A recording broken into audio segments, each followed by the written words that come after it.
pedir que silencien los micrófonos en las primeras partes. Solo vamos a dejar abierto a Ana Lambrecht y al doctor Aguirre que nos acompaña en esta nueva charla, que es la sexta para nosotros desde que empezó la cuarentena. Realmente estamos muy contentos de poder tener una variedad de temas dentro de lo que son las líneas de investigación del Instituto en Políticas Públicas y Gobierno de la Universidad Nacional de Río Negro. Así que yo la dejo a Ana Lambrecht, investigadora del instituto, que va a llevar adelante la charla con el doctor Carlos Dionisio Aguirre, a quien le agradezco muchísimo su participación.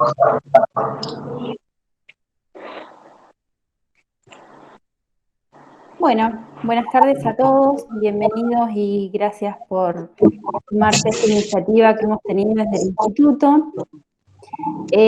La verdad es que estamos muy conformes porque hemos recibido solicitudes de acceso de distintos lugares, tanto de Argentina como de Uruguay, de Colombia, de Bolivia, así es que estamos muy contentos por esto y esperamos que ustedes puedan disfrutar tanto como nosotros de esta charla. Yo escucho como algún ruido de ambiente, no sé si hay alguien que tiene el micrófono prendido, le pedimos por favor que lo silencien, así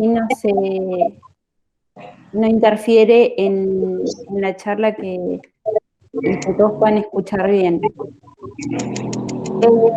Bueno, primeramente agradecerle al instituto que desde a Lila, a Gregorio, que tienen la iniciativa de poder llevar a cabo estas charlas, en nuestro caso aportando desde el lugar que nos toca o que podemos, y al doctor Carlos Aguirre, que a modo de presentación podríamos estar todo el día hablando del currículum del doctor, pero es abogado, especialista en Derecho de los Negocios, es docente de la Universidad Nacional de Córdoba, integrante del comité de ICANN, que representa cuestiones vinculadas al gobierno, a la gobernanza de Internet. Es doctrinario y conferencista, que así nosotros los conocimos hace muchos años. Es autor del libro Nueva Economía y Gobernanza de Internet y es titular del estudio jurídico Aguirre, abogado, que trata sobre todo temas vinculados al derecho informático desde hace muchos años y tienen amplia trayectoria en la materia. Para nosotros es un honor, Carlos, que nos acompañes y que puedas estar hoy acá. Ha participado en actividades de la Universidad Nacional de Río Negro en múltiples oportunidades, ocupando distintos roles. Ha estado en congresos que hemos organizado como conferencista, ha participado.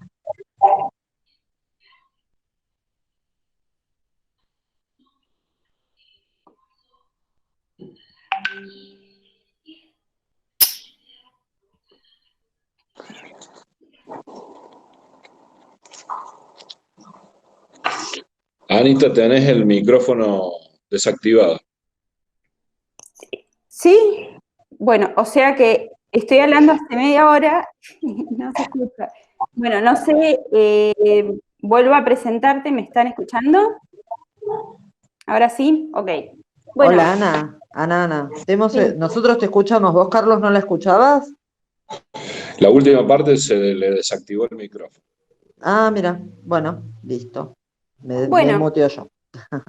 repito por ahí si no se escuchó la última parte, el doctor Aguirre tiene vinculación con la Universidad de Río Negro desde hace muchos años porque ha sido invitado en múltiples oportunidades a participar de distintas actividades que hemos realizado.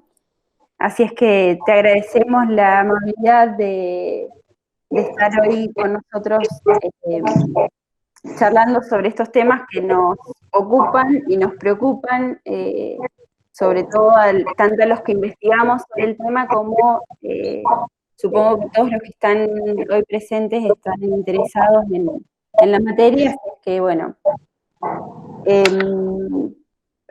a modo de inicio, como para involucrarnos en el tema que nos trae hoy, por ahí nos gustaría que nos empieces contando un poco de qué hablamos cuando hablamos de privacidad y de protección de datos, porque este tema es tan importante o debería ocuparnos, sobre todo en cuestiones vinculadas con Internet.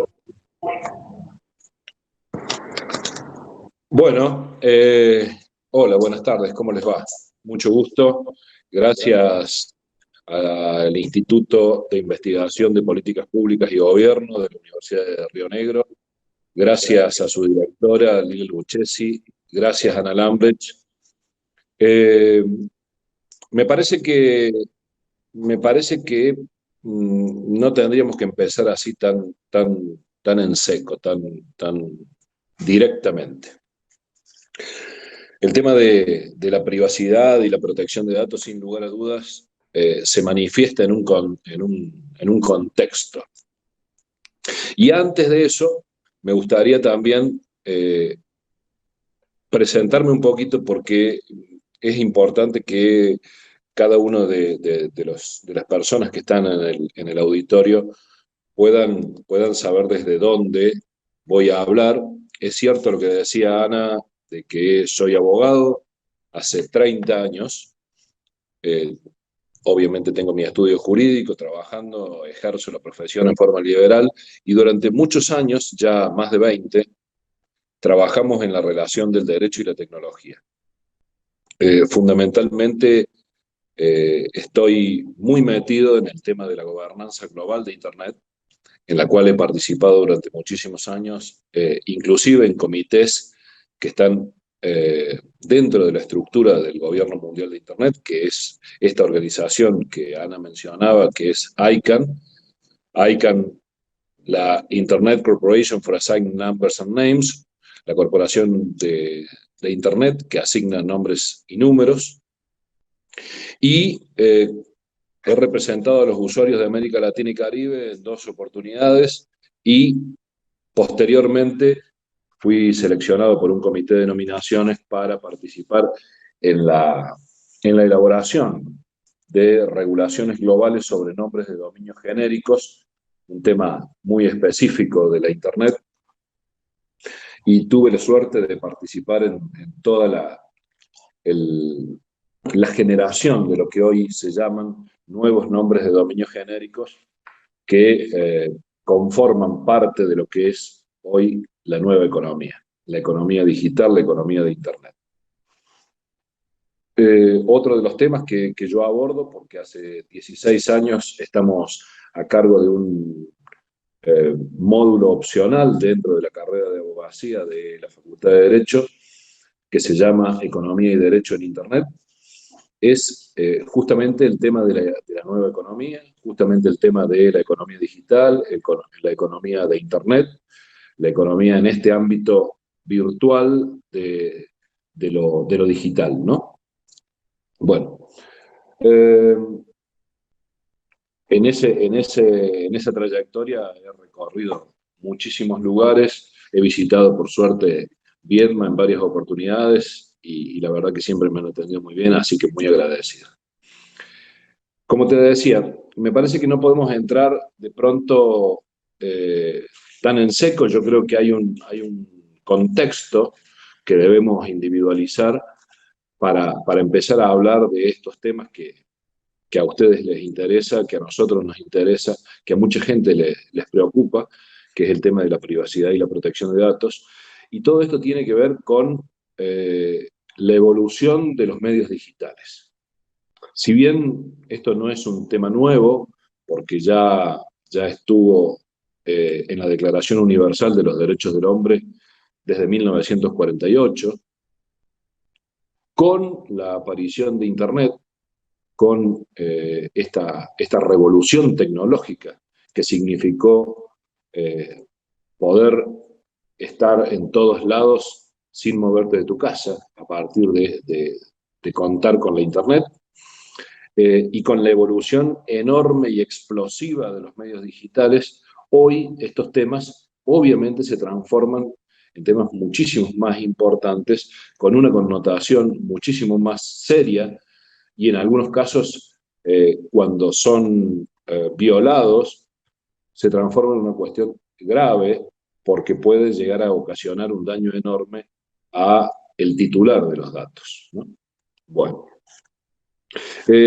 como les decía, ha habido una evolución enorme de estos medios digitales y dentro de la Internet, un montón de sitios, de aplicaciones que corren por esta herramienta, que hoy la han convertido a Internet en una herramienta crítica, ¿no? Creo que hoy todo el mundo está conteste en que lo que más temen, más allá de contraer el virus hoy en esta pandemia, es que es la frase clásica: se me cayó Internet.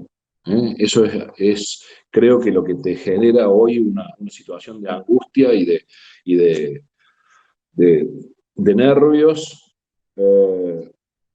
como cuando vas a una repartición pública y te dicen se cayó el sistema, ¿no? Estos temas hoy son centrales porque hoy nadie puede concebir el mundo sin estas herramientas.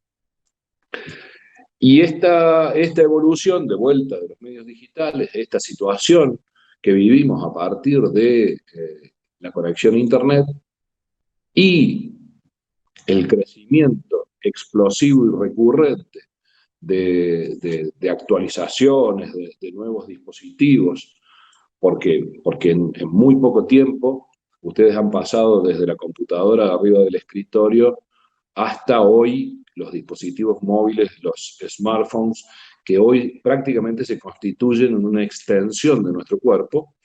Así ya lo decía y lo pregonaba y lo presentía Marshall McLuhan a mediados del siglo pasado, que iba a suceder, y de hecho esto sucedió.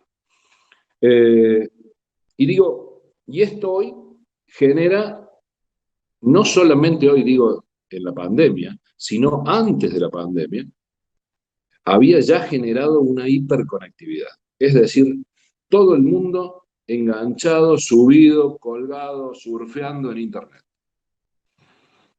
Por estas cuestiones que les decía, ¿no? Que hoy ya uno no concibe el mundo sin esta herramienta. Con algunas particularidades, porque aquellas personas que somos un poco más grandes, particularmente no es mi caso, porque arranqué desde el comienzo y estamos 24/365 en este tema, pero aquellos de mi generación o un poco más grandes, les costó y aún les cuesta entender esta evolución tan explosiva, ¿no? A veces les cuesta adaptarse, sin embargo, ya empiezan a tomarle la mano y están con nosotros, digamos, en esta plataforma. Esta hiperconectividad, les decía, no es nueva. Ya antes de la pandemia, aquellos que navegaban en Internet, aquellos que tienen la suerte de estar conectados a Internet, representaban o representan casi el 70% de la población mundial. Y de este 70% de la población mundial conectado, hay un enorme porcentaje, a partir de esta evolución tecnológica, como les digo, que poseen estos dispositivos móviles, smartphones, conectados o adheridos o como extensión de su cuerpo.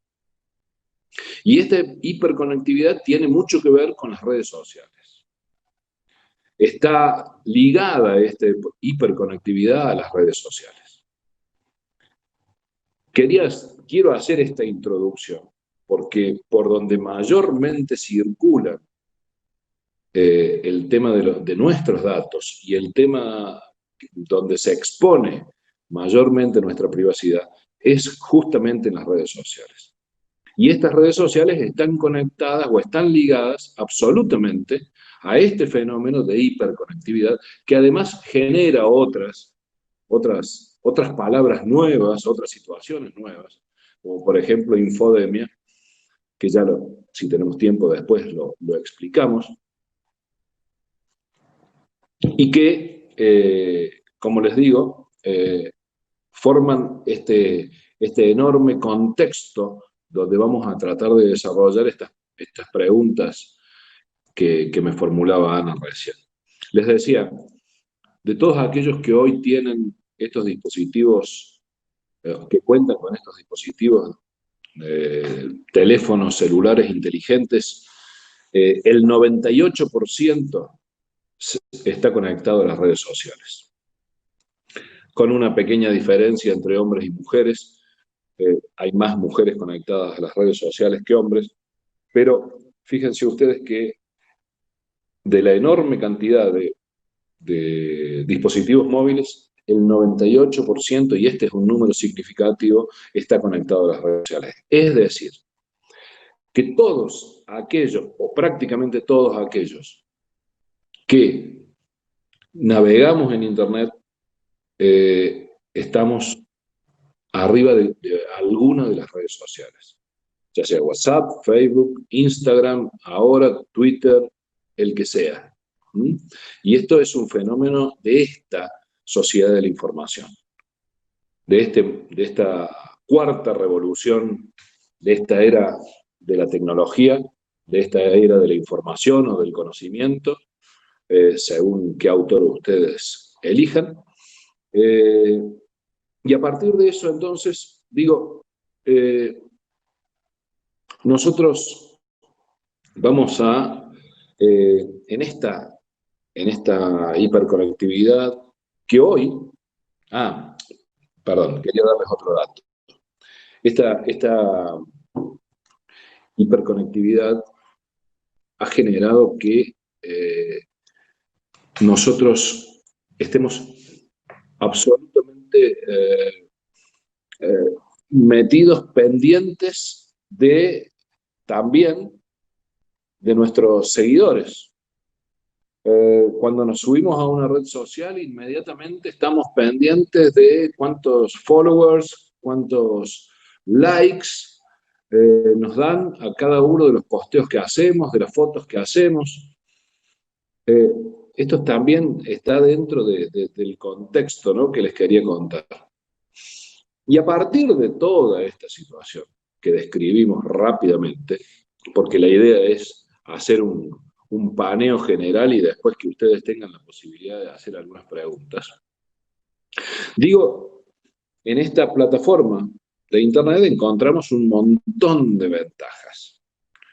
Un montón de ventajas propias de la herramienta, propia de esta sociedad de la información, donde esto nos conecta al mundo, nos da la posibilidad de el acceso al conocimiento, el acceso a la cultura. Tenemos a nuestra mano, prácticamente a nuestra mano, porque tenemos el dispositivo electrónico, todo. Información, comunicación, ocio, trabajo, teletrabajamos a través de estas herramientas, nos divertimos. Y entonces,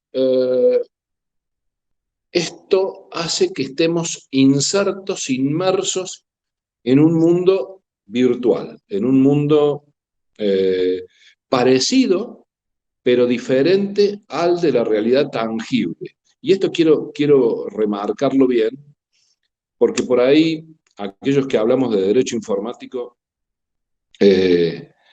que yo creo particularmente que es una expresión vieja, el derecho informático para mí se trata del derecho en Internet, y creo que es más abarcadora. Estas cosas que suceden allí, por esto que les decía que parecida pero diferente, son muy similares a lo que hacemos en la realidad tangible, pero sin embargo mediadas por la tecnología, con una forma diferente de interrelacionarnos en lo personal y con una participación cada vez más profunda en esta parte, en esta realidad digital, ¿no? Y tanto participamos y tanto estamos imbuidos en esta realidad digital que para que tomemos una dimensión de esto, pequeños datos también de la economía que genera la Internet. Fíjense ustedes que el 90% del comercio internacional, perdón, del comercio internacional, hoy se realiza a través de comercio electrónico, es decir, a través de Internet. El 100% de las transacciones bancarias se hacen a través de Internet. El 100% de los tickets aéreos se hacen a través de Internet.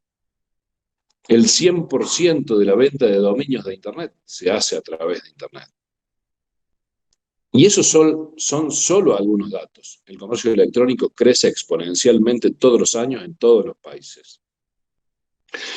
Entonces, digo, en este marco, y con nuestra participación dentro de esta realidad virtual, electrónica, digital, en la medida de que estemos conectados, porque también ahí tenemos otro concepto que debemos mencionar en algún momento, porque nosotros tenemos esta posibilidad de estar conectados, hoy vernos cara a cara, hoy escucharnos, compartir esto, pero hay un 30% de la población mundial que no está conectada, ¿no? No está conectado y entonces se pierden todos estos beneficios. Esto es lo que se llama la brecha digital, ¿no? La brecha digital original de los conectados y los no conectados. Pero también hay otra brecha digital entre los conectados. Dentro del grupo de los que estamos conectados tenemos aquellos que solamente, o mejor dicho, no usan eficientemente el recurso, chateando, maileando, hueveando, y hueveando digo cuando navegan en Internet para hacer alguna cosa intrascendente, y aquellos otros que sí les sacan rédito a la herramienta, es decir, promueven alguna situación que les da un beneficio o que genera algún tipo de desarrollo. Entonces, fíjense ustedes todos los temas que están absolutamente relacionados y que nos van introduciendo a esta cuestión que nos planteaba Ana al principio. El tema de los datos personales. Toda esa información que vamos colgando en cada una de las redes sociales, en nuestras interrelaciones personales, haciendo negocios, cuando nos conectamos a algún sitio en Internet o cuando bajamos alguna aplicación y nos piden datos, cuando hacemos un contrato a través de Internet, cuando, como les decía, bajamos una aplicación de ocio, de teletrabajo o de lo que sea, tenemos que poner nuestros datos. Cuando vamos a un supermercado y nos piden algún dato, cuando vamos a donde sea, hoy nos piden datos. ¿Por qué nos piden datos? Porque hoy la información es el bien más preciado en esta nueva economía. Y entonces hoy todo el mundo pretende tener información y cada vez más. Y esa información se consigue de nosotros. ¿Por qué? ¿Y con qué sentido? Bueno, nuestros datos, y digo nuestros datos porque nosotros somos los titulares de los datos, somos nosotros mismos. Los datos hablan de qué me gusta, qué religión profeso, a qué partido político adscribo, qué ideología puedo tener, si tengo alguna dolencia, en qué sector de la sociedad me desenvuelvo, cuál es mi trabajo, qué me gusta, qué pienso, qué tengo ganas de hacer. Y todo esto son nuestros datos. Por ahí anda circulando una campaña de la Red Iberoamericana del Derecho Informático que se llama Mis datos soy yo. Y efectivamente, nuestros datos somos nosotros, son de nuestra propiedad, son de nuestra soberanía. Y cuando alguien puede poseer esos datos, cuando alguien obtiene esos datos, que muchas veces nosotros damos de manera voluntaria, gratuita, sin tener en cuenta qué puede pasar con esos datos, bueno, qué puede pasar es que alguien los tome y pueda crear de nosotros un perfil automatizado a través de hoy las enormes herramientas que existen, como el machine learning, bueno, a través de la big data, la inteligencia artificial, los algoritmos, enseñar a los algoritmos para poder generar esta inteligencia artificial. Y entonces, todos esos datos que nosotros ponemos a disposición de alguien pueden ser, nosotros particularmente los ponemos esos datos en algún lugar para obtener el uso de alguna herramienta tecnológica, ¿no? Una aplicación, entrar a un sitio, etc. Y a lo mejor nos beneficiamos con eso. Pero al final, quienes tienen esos datos pueden finalmente usarlos para otra cosa. Y por esto, y esa otra cosa puede ser algo que nos dañe o que signifique un perjuicio para nosotros. Entonces, como hablábamos recién de la enorme cantidad de beneficios que nos trae aparejado Internet, la posibilidad, decíamos, de teletrabajar, de hacer ocio, de comunicarnos, de tener acceso a la cultura, tener acceso al conocimiento, etcétera, de manejar toda esta parafernalia de información en nuestro beneficio, también existe la posibilidad de que esos datos que nosotros colgamos, colocamos, accedemos a dar para poder usar o para poder hacer esto que mencionaba recién, puedan ser devueltos como un boomerang en nuestra contra, si no tomamos algunas precauciones, porque de esas ventajas enormes que trae aparejado Internet también se derivan muchísimos peligros, ¿no? Y esto es lo que hay que hablar, porque nosotros, que hace mucho tiempo que estamos en esto y hemos visto la evolución, nos damos cuenta de cómo se han ido aumentando esos peligros que la gente desconoce, que el común de los mortales no tiene en cuenta, que solamente ve estas ventajas. Por ejemplo, nos vendieron o nos venden, y esa fue una de las charlas que fui a dar a Viedma, nos vendieron las superventajas del voto electrónico.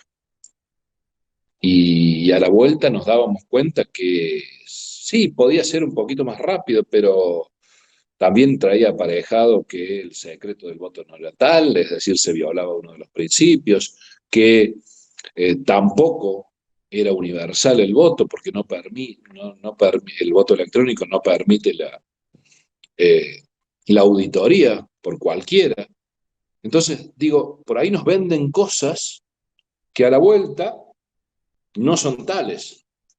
Ahora mismo, en esta situación de pandemia, nos encontramos con que el gobierno hace un par de semanas mencionó como al pasar una aplicación Cuidar, que nos permitía un autodiagnóstico, pero no solamente nos permitía un autodiagnóstico, sino que además te podía revocar el permiso de circulación, que además te pedía conexión o te pedía autorización para usar tus contactos, GPS, etcétera. Por suerte, y a través del activismo de todos aquellos los que trabajamos en esta cuestión, el gobierno dio marcha atrás, porque esto significa también de que no estemos pendientes de defender esos datos que, como les decía hace un rato, esos mismos datos somos nosotros.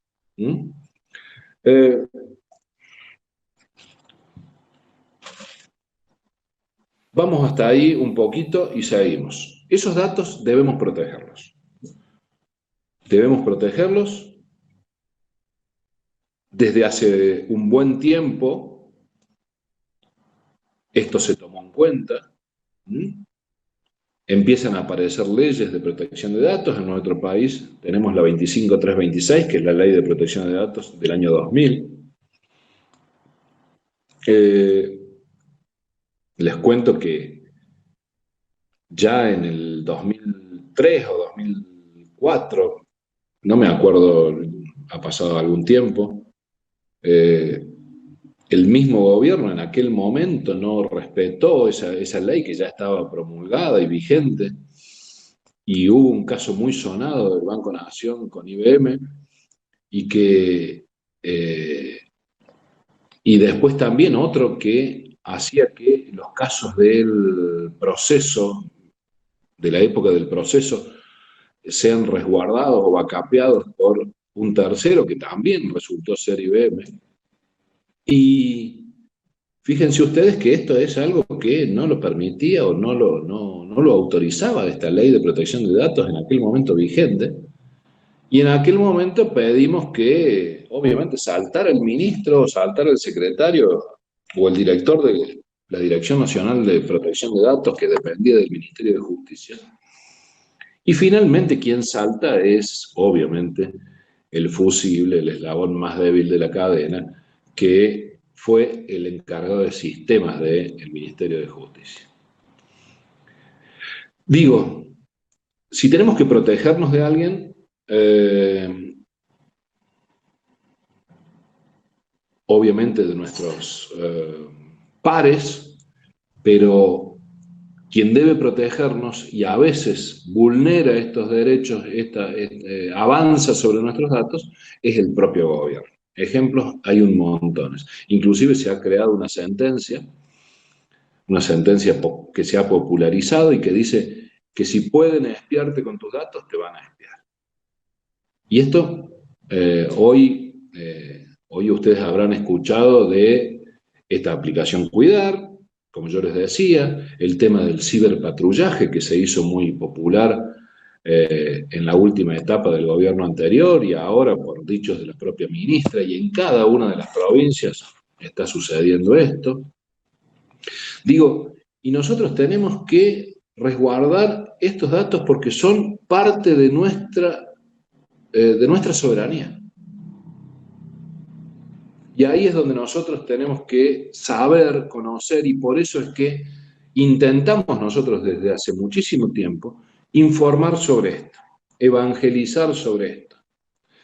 La gente ha asumido la tecnología de una manera como que le facilita las cosas, pero esa facilitación de las cosas muchas veces trae aparejado, como les decía, estas situaciones de peligro. Y tenemos que alertar. Esta es nuestra función, esta es la devolución que tenemos que dar a aquellos que trabajamos en la academia y que hemos podido estudiar en la universidad pública gratuita y laica, todo lo que hemos recibido y poder volcarlo a la sociedad para devolver algo de lo que hemos recibido. Hoy también, más allá del tema de los datos, que es el tema que nos ocupa, los delitos en Internet han crecido exponencialmente, algunos están tipificados y muchos nuevos que aparecen todos los días todavía no. Entonces digo, cada vez más les tenemos que dar atención a estas cuestiones que circulan por Internet. Y dentro de los datos, ya que es el tema que nos ocupa, dentro de los datos hay conceptos, ¿no?, que nosotros debemos también entender, como son los conceptos de intimidad, los conceptos de privacidad, los conceptos de seguridad. A ver, la intimidad es algo que es una zona reservada de la propia persona. ¿no? Es aquello que no queremos, que nos pertenece de una manera íntima, valga la redundancia. Está contemplada a partir de lo que es el artículo 19 de la Constitución Nacional, y que está exenta del poder de los magistrados, que solamente es, dice el propio artículo 19, materia de Dios, porque nadie nos puede juzgar por algo que pase dentro nuestro, que sean nuestros pensamientos, que sean nuestras intenciones, si quedan en eso. No los manifestamos y no realizamos una acción que pueda causar otra situación o que pueda generar otra situación. Todo esto es la intimidad, aquello que pasa dentro de nuestro círculo íntimo, de nuestra protección interna, dentro de nuestro domicilio, dentro de ámbitos resguardados y que no trasciende. Por otro lado, el tema de la privacidad es el ámbito de la vida privada que se tiene, sobre el cual tenemos derecho a proteger de la intromisión de terceros. Y esta es la parte más sensible, por eso Ana me preguntaba sobre la privacidad, porque muchas veces nosotros, y acá empiezan a colisionar conceptos o intereses, por aquello que les mencionaba al principio, de que cuando nos subimos a las redes sociales estamos pendientes de los followers, de los likes, de si le gusta tal o cual. Y a partir de eso, nosotros estamos exponiendo nuestra privacidad. ¿Por qué? Porque nos estamos queriendo promocionar. Hoy los jóvenes, sobre todo, tienen una necesidad de mostrarse, una necesidad de exposición. Bueno, dije los jóvenes, que los grandes, ¿no? Tienen una necesidad de exposición porque hoy estos medios permiten que lleguemos a tantos lugares y hagamos una promoción de nosotros mismos. Y esa promoción de nosotros mismos significa entrar en un ámbito de inseguridad a partir de toda la información que estamos poniendo de nosotros en la internet, en las redes sociales, en donde sea. Entonces colisiona ese ámbito de la privacidad o los conceptos de privacidad con el de seguridad.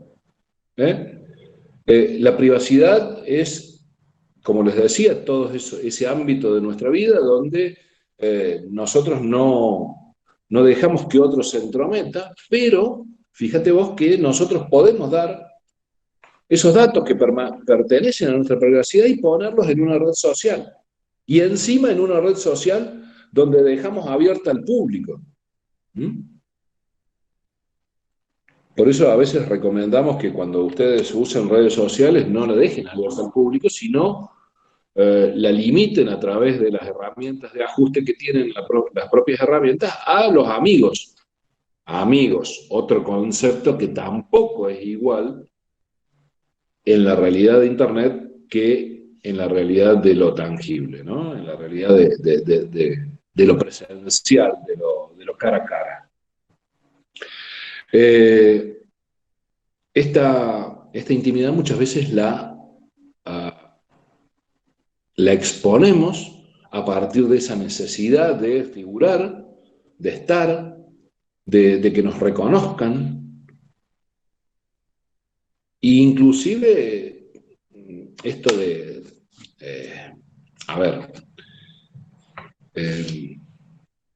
los datos de cualquier tipo, ¿no? Me iba a meter en el sexting, pero me parece que, bueno, es agrandar más o irnos más por las ramas, ¿no?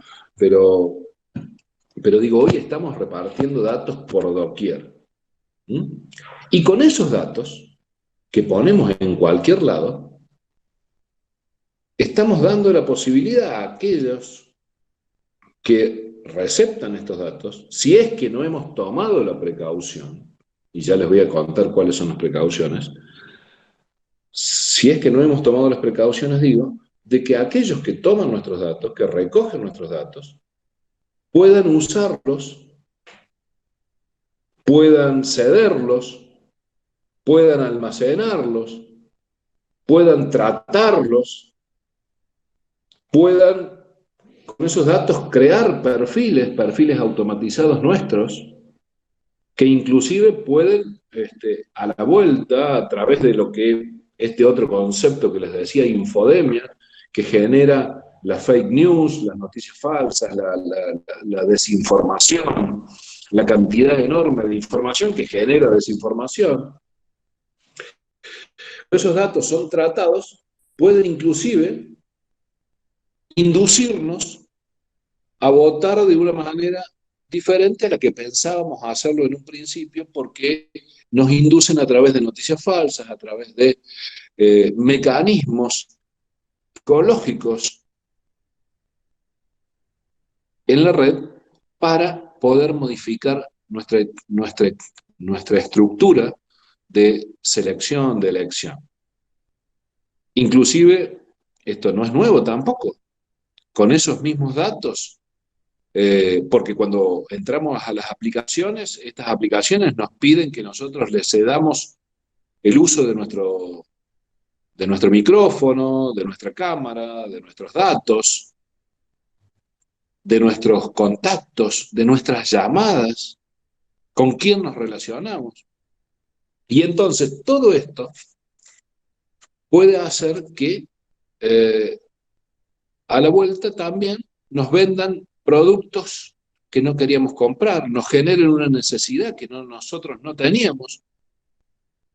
Y esto les ha pasado a ustedes un montón de veces, que han estado frente al dispositivo móvil, su teléfono, hablando con amigos de cualquier tema, el teléfono estaba aparentemente apagado, y cuando lo prenden al teléfono se encuentran en las redes sociales o en su correo electrónico o en banners de sitios de internet que visitan con promociones que tienen que ver con lo que ustedes estaban hablando 10 minutos atrás con alguien de manera personal, y resulta ser de que ustedes le habían dado a las aplicaciones que utilizan la utilización del micrófono. Ese micrófono toma las palabras que son tratadas a través de los algoritmos de esa herramienta, y después con inteligencia artificial te genera la venta del mismo producto que vos estabas pidiendo. Perdón, sobre el cual estabas hablando. Fíjense ustedes la importancia y la gravedad de no tener precauciones a la hora de custodiar nuestros datos. Y esa precaución debe ser máxima cuando se trata de organismos públicos, organismos del gobierno. Yo les puedo dar algunos ejemplos. Córdoba, creo que Córdoba es donde resido, soy docente de la Universidad Nacional de Córdoba. Digo, Córdoba creo que es uno de los distritos, provincias, o la provincia, donde más violación de la protección de datos hay por parte del gobierno provincial. Acá tenemos una aplicación que se llama El Ciudadano Digital. No sé si ustedes tienen o deben tener alguna ahí en Río Negro. Ana, ¿me querías decir algo? Sí, terminá y te cuento lo que tenemos en Río Negro. Dale. Y desde que acá en Córdoba, por ejemplo, tenemos el Ciudadano Digital, el CIDI, que si vos no estás en el CIDI, para lo cual tenés que dar todos tus datos, ¿no? No podés pedir los segurones de tus servicios provinciales por internet. Si sos abogado y tenés que pedir un informe a un registro público, necesitas el CIDI. Si querés ir a un hospital público, tenés que pedir un turno por el CIDI. Y entonces el gobierno tiene todos tus datos, de lo que tenés, de lo que haces, de los problemas o ventajas de salud que tengas. Y en Córdoba es la única provincia que no está adherida a la Ley Nacional de Protección de Datos, no tiene ley de protección de datos provincial, y encima si vos querés saber cuáles son los datos que la provincia tiene de vos, tampoco tenés una ley de acceso a la información pública. Es decir, que hoy vivir en Córdoba es estar expuesto a que el gobierno pueda hacer lo que quiera con tus datos, porque no hay tampoco a partir de no haber una ley de acceso a la información pública, tampoco existe algo que es esencial en lo público, que es la transparencia y la rendición de cuentas. No hay transparencia sobre qué tienen de vos, cómo lo usan, cómo lo almacenan, cómo lo tratan, a quién se lo ceden. Y esto, de vuelta les digo, es muy, pero muy peligroso. Otro de los temas que podemos seguir hablando... Perdón, para aportar a eso que vos decías, acá en Río Negro, cuando comenzó el tema de la pandemia, sacaron una aplicación que es similar a Cuidar, Cuidar que era a nivel nacional. Lo que sucede es que acá es obligatoria para poder circular. Entonces, o tenés la aplicación o no podés circular. Y para acceder a la aplicación tenés que cargar claramente todos tus datos personales y la aplicación accede a tus contactos, a la cámara, al micrófono, a todo lo... O sea, tiene acceso completo a tu teléfono, a la geolocalización, y además te obligan a tenerla porque si vos salís a la calle y no tenés el permiso que está dentro de la aplicación, no podés circular. Bueno, eso... Entonces, por ahí a lo que iba es cómo se ha modificado o si la pandemia o la situación de emergencia en la que estamos ha cambiado la forma en la que nosotros decimos, bueno, tenemos que aportar sí o sí nuestros datos personales porque como tenemos que quedar dentro de nuestras casas, o sea, si no los aportamos, tenemos consecuencias que nos implican o no poder circular, no poder trabajar. Entonces, cómo desde el Estado están influyendo a que nosotros estemos obligados a aportarle los datos personales. Bueno, justamente de eso te quería hablar, ¿no? O sea, eso se llama vigilancia masiva. Esto ya lo dijo, y bueno, fue un caso de repercusión global. Snowden en 2014, ¿no? 2013, 2014, Snowden habló de la vigilancia masiva.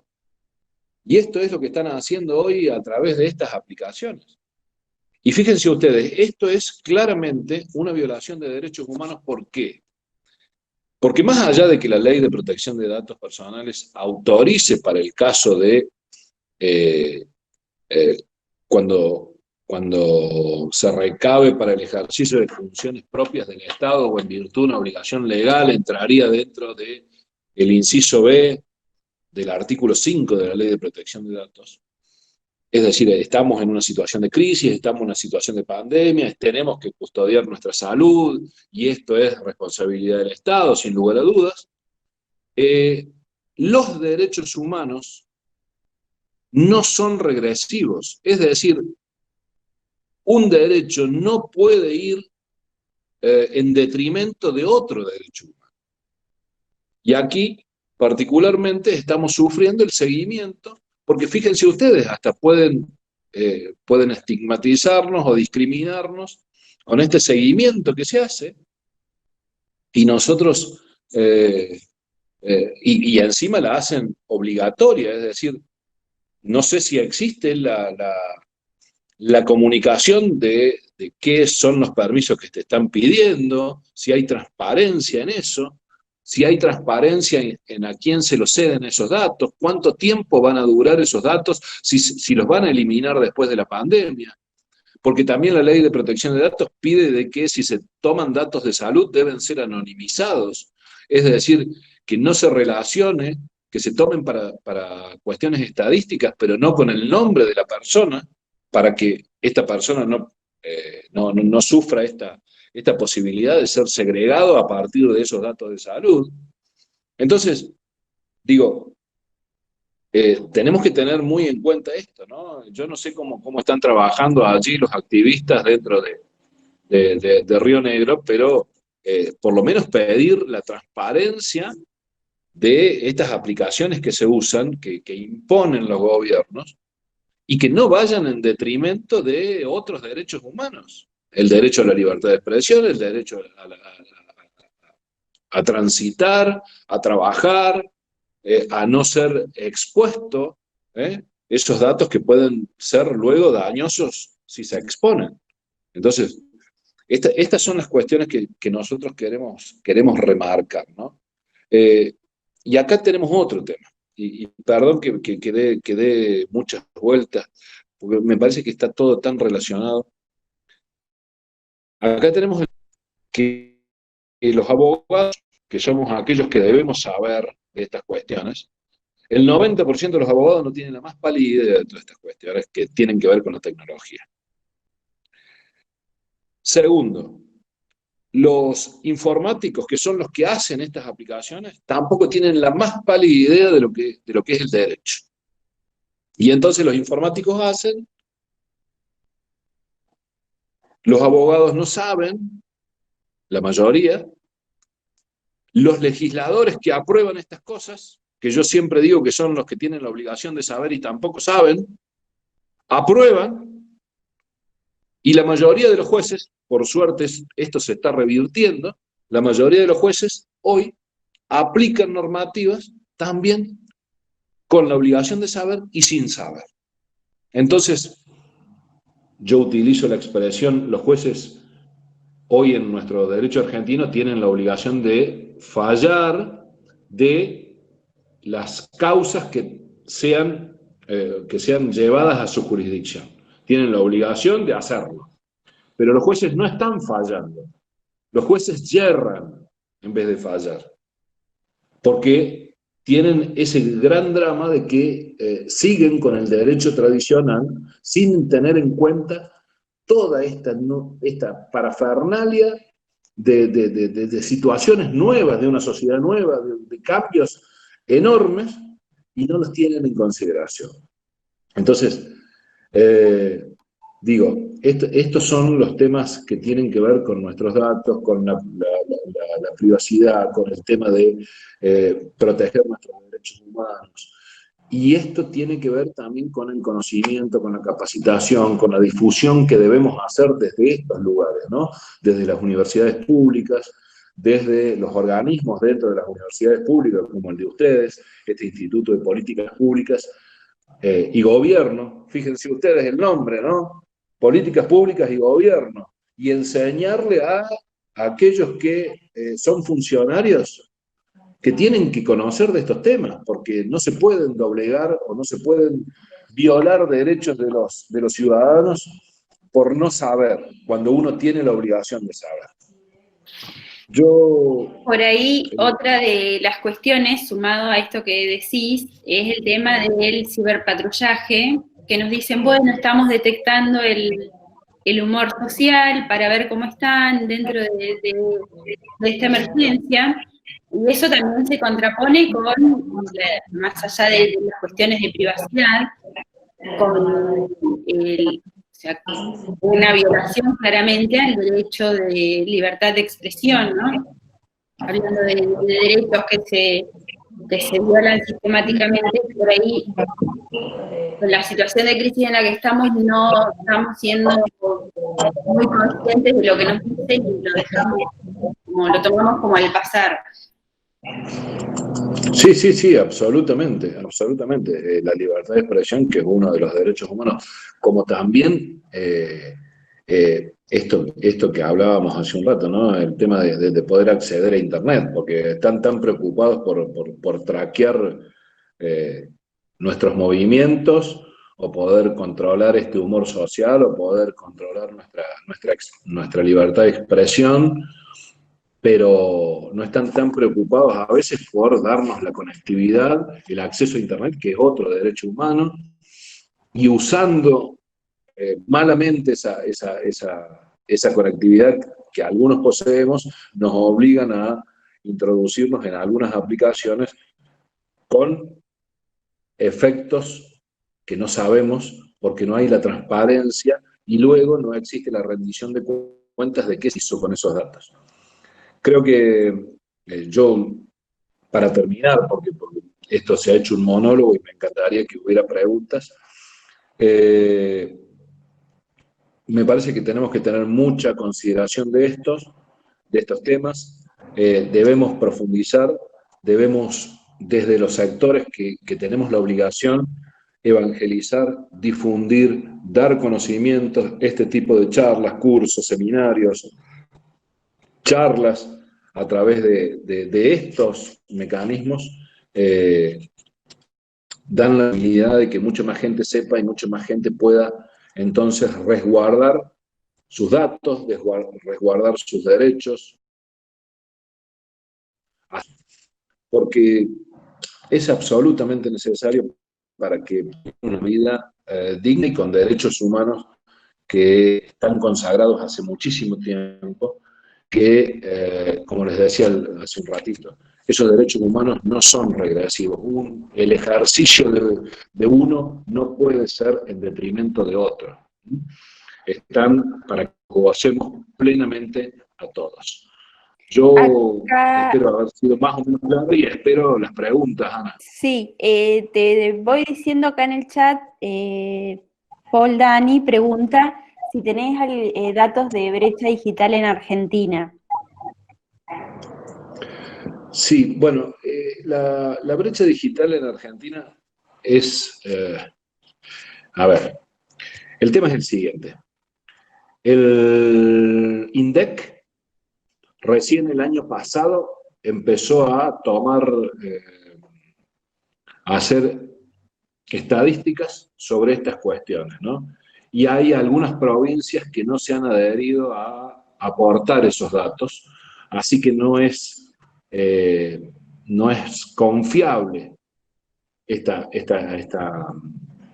datos que nos proporciona el INDEC sobre acceso a Internet, sobre conectividad, sobre el uso de Internet. Lo que sí te puedo decir que es muy parecido a lo que pasa en el mundo, prácticamente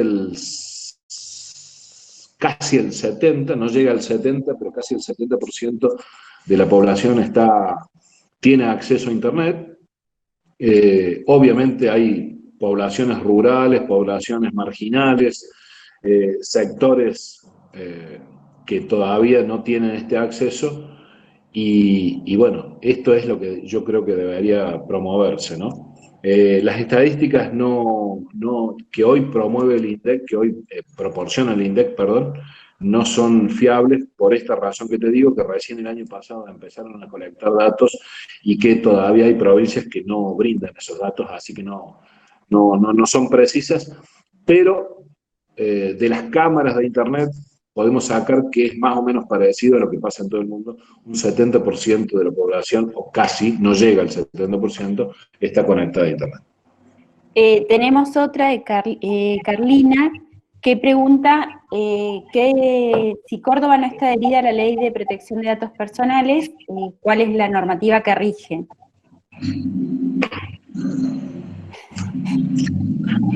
Ninguna. La que quiere el gobierno, la que decide el que maneja los datos. Y eso es lo grave, ¿no? Y eso es lo espantoso. Bueno, se habrán dado cuenta que soy un crítico de estas cuestiones. Estamos peleando, estamos trabajando con algunos legisladores de la oposición, porque para colmo, en Córdoba hace más de 20 años que gobierna un solo color político y tienen el Ejecutivo, tienen el Legislativo, tienen las mayores municipalidades, manejan la justicia, así que imagínense ustedes cómo prácticamente el gobernador de Córdoba tiene la suma del poder público. Ayer nomás, en una época de pandemia, cuando no se puede hacer protestas, los representantes de los trabajadores no pueden hacer reclamos, sacaron una ley bajando los salarios de los jubilados, ¿no? Espantoso. Digo, estas cosas están pasando hoy en Córdoba a partir justamente de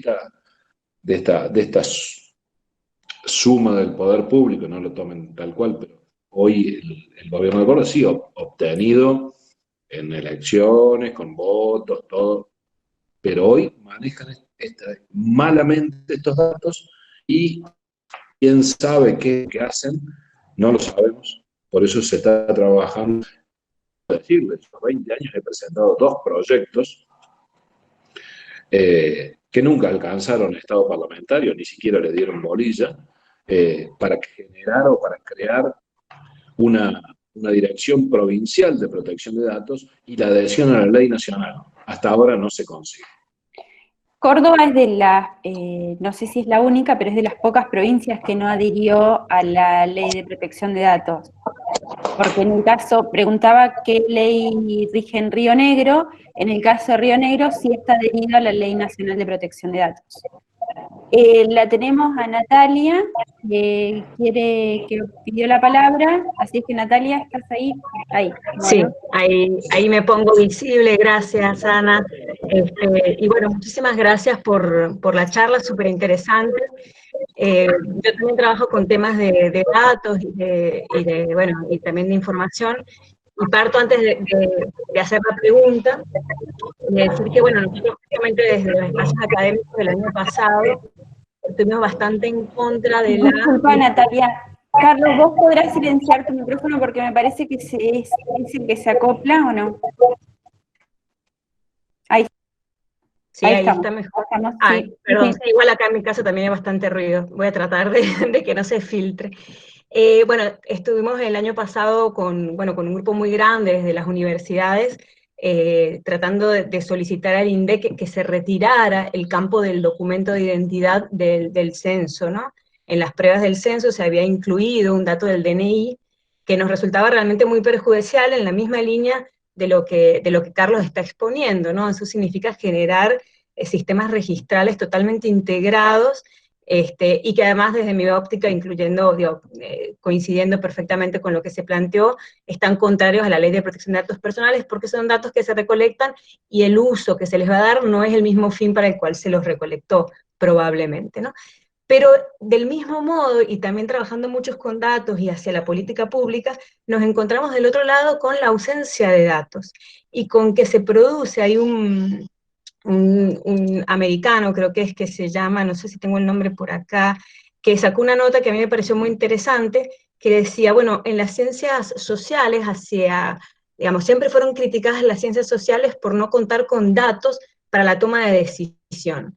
Y hoy tenemos con cada una de las personas, cada uno de nosotros con un celular, como vos decías, adjunto, tenemos un volumen de datos masivo que nos permitiría conocer cómo mejorar las infraestructuras de transportes, cómo mejorar los sistemas de educación, cómo generar estrategias de turnos y de salud que pudieran ser. Es decir, también es cierto que desde el otro lado hay una mirada de cómo todos esos datos y esa producción de datos o sobreproducción podría ser utilizada desde la toma de decisión de política pública con el fin loable de la política pública, y es datos que están hoy en manos de las áreas privadas, es decir, el Estado no tiene injerencia y no participa, desde la academia tampoco, nosotros no podemos trabajar, ni conocer, ni estudiar, ni acceder a ninguna de las informaciones que se están registrando hoy con las redes sociales, ¿no?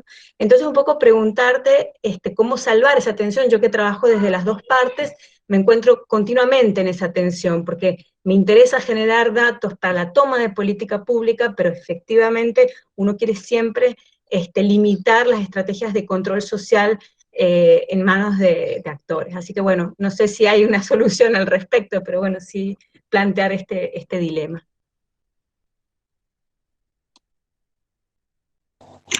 Gracias, Natalia, por la pregunta. Sí, cuando hablabas de que pedían ustedes la exclusión de ese dato, yo me imagino también, se ha cuestionado el tema de la imagen de nuestra foto en las bases de datos. Acá en Córdoba, por ejemplo, para acceder al CIDI ese que te decía, te piden que te saques una foto, selfie, y que hagas muecas, lo que después permite el conocimiento facial, que es otra forma de vigilancia masiva. Y esa tensión que vos me decís que se produce, yo particularmente creo que se puede atenuar a partir de respetar la ley. El poder tiene las posibilidades de hacer encuestas y la ley te dice lo puede hacer con transparencia. Es decir, diciéndole a la gente para qué los recolecta, cuánto va, dónde lo va a almacenar, cuáles, pidiéndole el consentimiento informado, diciéndole a quién se lo puede ceder. Es decir, si nosotros tomamos las precauciones, quien los recolecta a los datos de la propia ley, creo que estaríamos cumpliendo con requisitos legales para acceder a esos datos. Lo que hablamos es justamente de que no se están siguiendo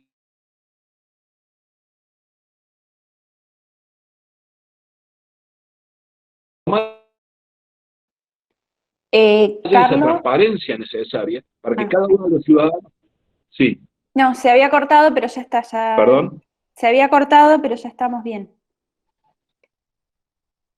Ok, no, lo que digo es, si existe la transparencia, si existe el consentimiento informado, de qué es lo que se va a hacer con esos datos, si se cumple con lo que se dice que se van a hacer con esos datos, dónde se van a almacenar, a quién se los pueden ceder, con qué fin lo están recolectando, y que van a ser destruidos o eliminados posteriormente al uso en relación con el objeto con los cuales fueron tomados.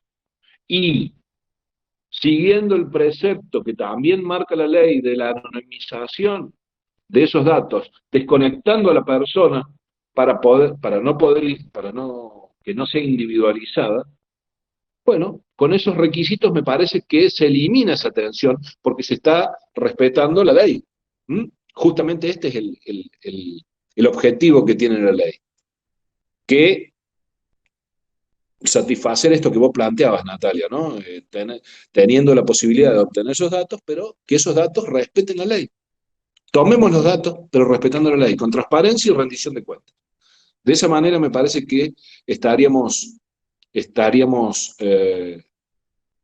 achicando un poco esa tensión que existe y que vos habías planteado. Una pregunta más para cerrar, que está hecha por Ariel. Pregunta sobre la existencia del el derecho humano a acceso a Internet en nuestro país. ¿Cuál es la legislación que rige en nuestro país? A ver, debo de decirles que ese es mi tema de tesis doctoral. He presentado. Hoy en la Argentina solamente hay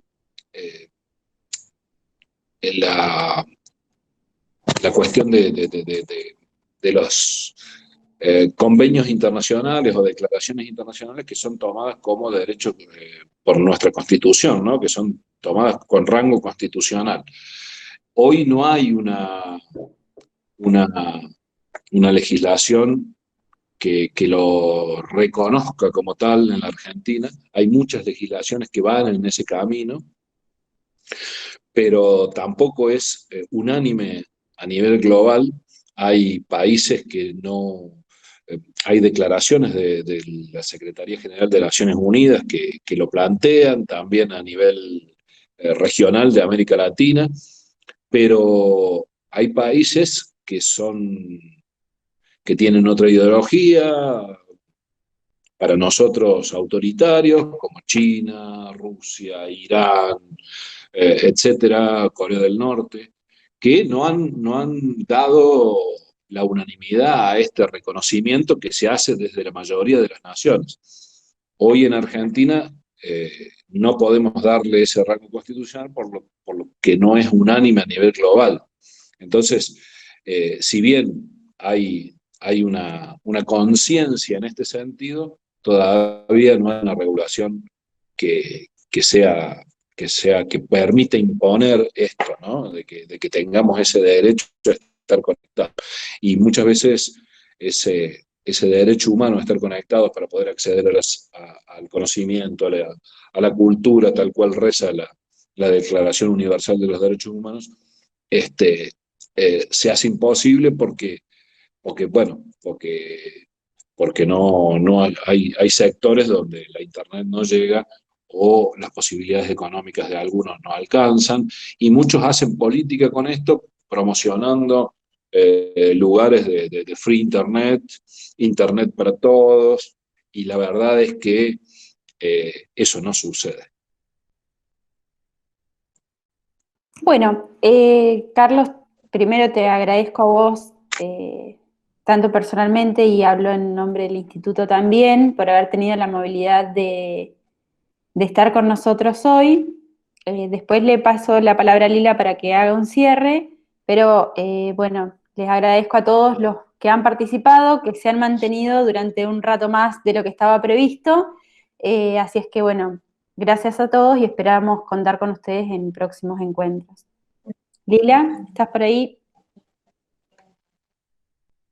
Acá estoy. Estaba muteada. Bueno, muchas gracias. Estuvo interesantísimo. Tiene mucho que ver con trabajos que se están haciendo en el instituto, entre ellos Ana. Así que para nosotros es un tema de vital importancia, no solamente la cuestión de la privacidad, el acceso, las brechas, estas discusiones que se dan últimamente respecto de las aplicaciones que el Estado pone en juego, y no así respecto de toda la información que entregamos de muy buena manera a Facebook, a Twitter, a Google y a todos los demás, y que no sabemos qué van a hacer con eso, tampoco, pero bueno, me parece que todas las preguntas que se abren de estas charlas nos permiten seguir charlando con vos, Carlos, y seguir profundizando el tema, así que estamos muy contentos de que nos hayas acompañado. Gracias a todos los que estuvieron en la charla y nos seguimos encontrando en charlas de pandemia del Instituto de Investigación en Políticas Públicas y Gobierno de la Universidad Nacional de Río Negro. Gracias, Lila. Y una sola cosita más, por si alguien tiene interés. Mi Twitter es New Economy y mi cuenta de Instagram es Que Pase el Que Sigue. Si quieren alguna, si tienen alguna duda, alguna consulta, algo, estoy a disposición. Gracias. Lo ponemos en el chat, por las dudas. Dale, ahí lo pongo. Dale, así les queda a todos y lo pueden copiar y pegar antes de irse si tienen ganas. Así que bueno, muchas gracias a todos y seguimos trabajando, seguimos en contacto. Chao, gracias. Chao, chao. Chao, chao. En Twitter.